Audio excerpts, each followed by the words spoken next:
For this boss, it's really important that you have the upgraded directional shield. It's easy to upgrade, you just need some iron, steel, and mithril. Alright, start the fight by doing a super shallow jump to fake her out and trigger her high jump. Crouch and punish her for jumping. When she does the flame column attack, get up close and hit her repeatedly. Most of the time, the flames won't hit you when you're right next to her. My main strategy for this fight is to do jumping attacks followed by repeated crouching attacks. She has to crouch with her whip to hit you, and you'll have time to jump over it as she crouches. If she does her purple elbow attack, do your best to jump to avoid it, but it's easily her hardest attack to avoid. It's not a bad idea to jump behind her every 2 or 3 attacks to anticipate it if you don't have the reflexes to jump over that attack. For her yellow beam attack or any magic attacks, just use your directed shield. It blocks pretty much everything except for the flame column attack.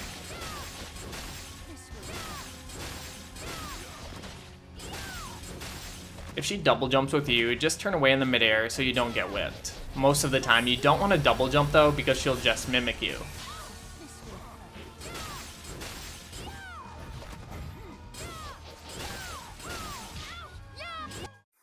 Okay, and those are all my tips for Dominique and Bael. At the start of this fight, get a couple attacks in and then immediately block Dominique's yellow homing attack. You can't block the green energy balls, but luckily they're not too hard to avoid. If you get too close to their faces, use your shield to avoid damage. Block the purple attacks with your shield, they're slow, so they shouldn't be a problem. Try to stay under the red enemy's chin on the right side of the stage because it's easy to run into the chin and the fireballs can't hit you from underneath it. In general, I like to stay on the right side of the stage most of the time. You're less vulnerable and you can still attack the heads.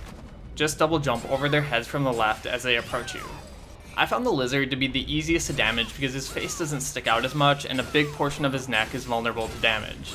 When they stop like this, find a good spot to crouch under the enemy on the right and then do repeated attacks.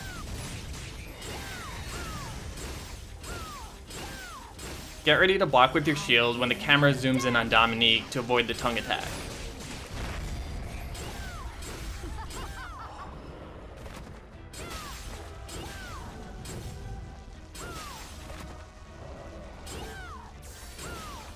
I got a little greedy here because I have a lot of health, but try to use your shield to block the yellow homing attack. The Silver Knight will occasionally block attacks though, which is really nice. Okay, and those are all the tips I have for this boss. Thanks for watching and enjoy the rest of the fight.